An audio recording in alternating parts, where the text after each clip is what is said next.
ጤና ይስጥልኝ እንዴት አላችሁ?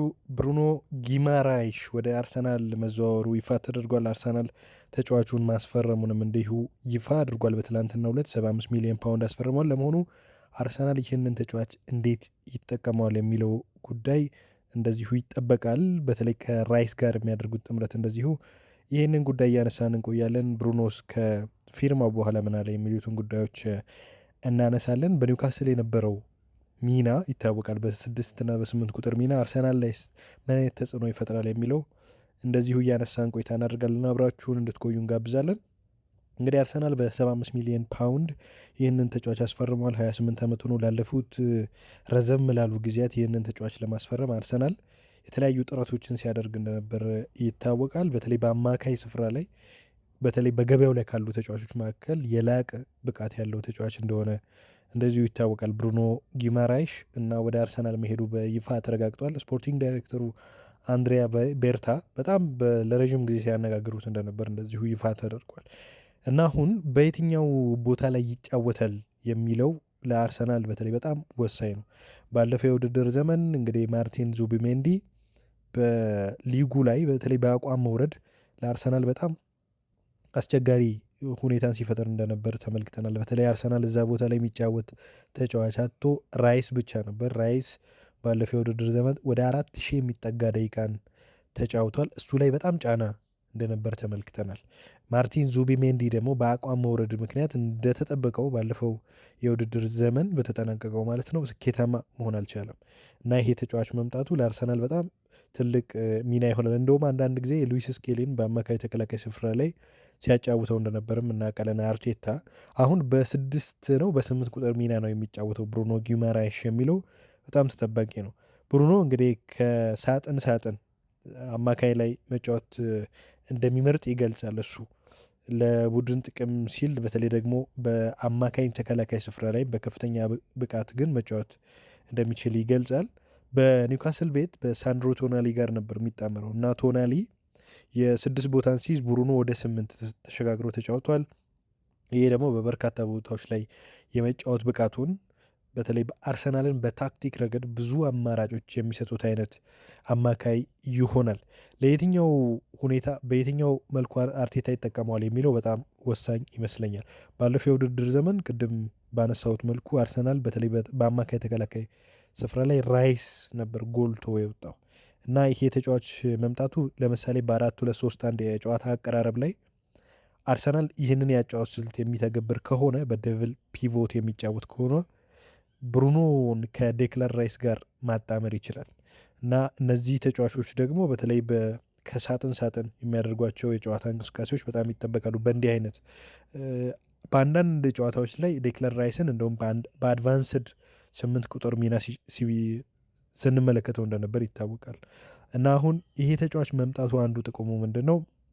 ሁለቱም የአማካይ ስፍራ ተከላካዮች ምናልባት በእንግሊዝ ውስጥ አሁን ካሉት ምርጥ የተከላካይ አማካይ ተጫዋቾች መካከል ሁለቱ በአንደኛና ሁለተኛ ላይ ይጠቀሳሉ ቢባል ማጋነን አይሆንም።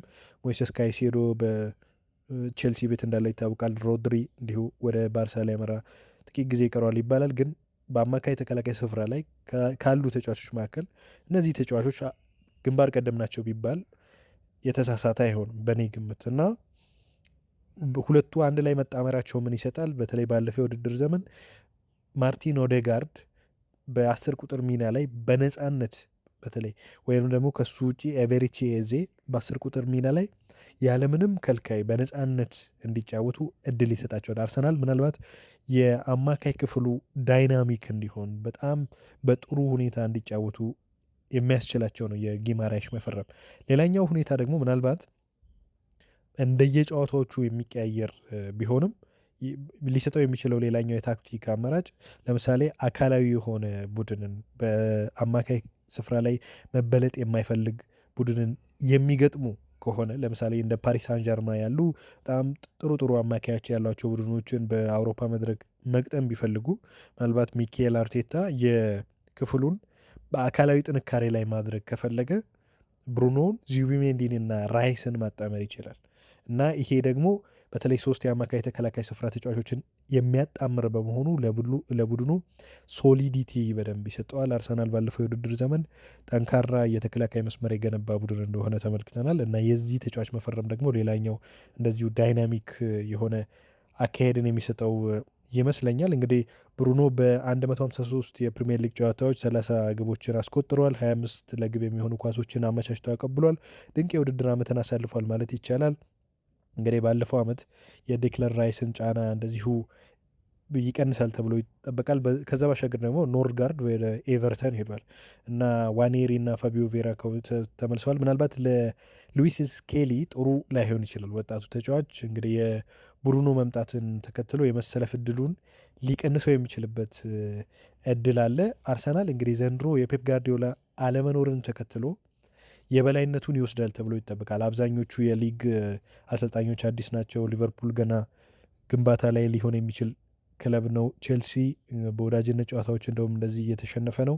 በአዲስ አሰልጣኝ የሚመራ ነው። ኢንዞ ማሬስካ ቀድሞ በምክትል አሰልጣኝነት የሚያውቁትን ቡድን የተረከቡም እንኳ ቢሆን ገና የሚጠብቃቸው የቤት ስራ አለ ተብሎ ይጠበቃል። ምናልባት ፋይን የምንለው ቡድን አርሰናል ነው አሁን እየተመለከተን ባለ ነው እና ብሩኖ ጊማራይሽን መጨመሩ ደግሞ ቡድኑ ላይ በጣም ትልቅ የሆነ ዳይናሚክ ለውጥ ይሰጠዋል።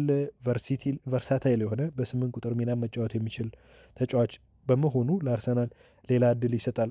ከዛ ባሻገር እንግዲህ ባለፈው የውድድር ዘመን አርሰናል ውስጥ በተለይ ካሉ ተጫዋቾችም የላቀ የመከላከል ስታቲስቲክስ አለው። ባለፈው የውድድር ዘመን እንግዲህ በአንድ ጨዋታ አርሰናል ውስጥ ካሉ አማካዮች በሙሉ በበለጠ ቁጥር ይሄ የአንድ ለአንድ ግንኙነቶችን በማሸነፍ ረገድ በአማካይ 6.1 ነው ያለው እና ታክሎችን በመውረድም እንደዚሁ ስኬታማ ጊዜያትን አሳልፏል። በዓለም ዋንጫ በ4 ጨዋታዎች 4 ለግብ የሚሆኑ ኳሶችን አመቻችቶ አቀብሏል። እንግዲህ በኦሊሴ ብቻ ነው የሚበለጠው እና አስገራሚው ነገር ደግሞ በኒውካስል ቤት እሱ ሲኖርና እሱ ሳይኖር ሲቀር ያለው የጨዋታ የማሸነፍ ንጻሬ በጣም በጣም የሚገርም ነው እና እሱ ባለበት ጨዋታ አማካይ ነጥብ 1.8 ነው።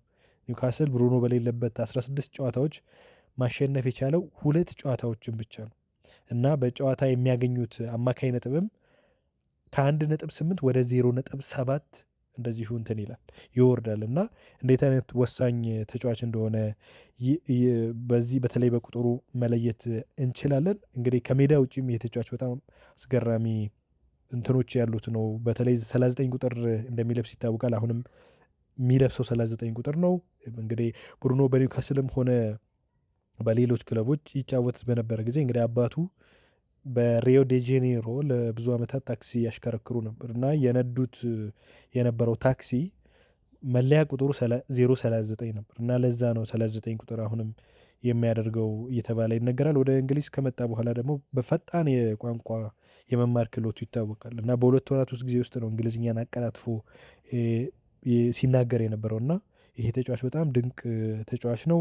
ከዛ ባሻገር የቡና አፍቃሪ ነው። እንደውም ብሩኖ ከፍተኛ የቡና ፍቅር ያለው ነው። በሪዮ ዴ ጄኔሮ ከተማ ውስጥ የራሱ የሆነ የቡና መደብር ባለቤትም ነው፣ ካፌ ያለው እና በብራዚል ዝቅተኛ ገቢ ያላቸው ህጻናትንም እንዲሁ በትምህርትና በስፖርት እንዲገፉ የሚያግዝ የበጎ አድራጎት ድርጅትም አለው።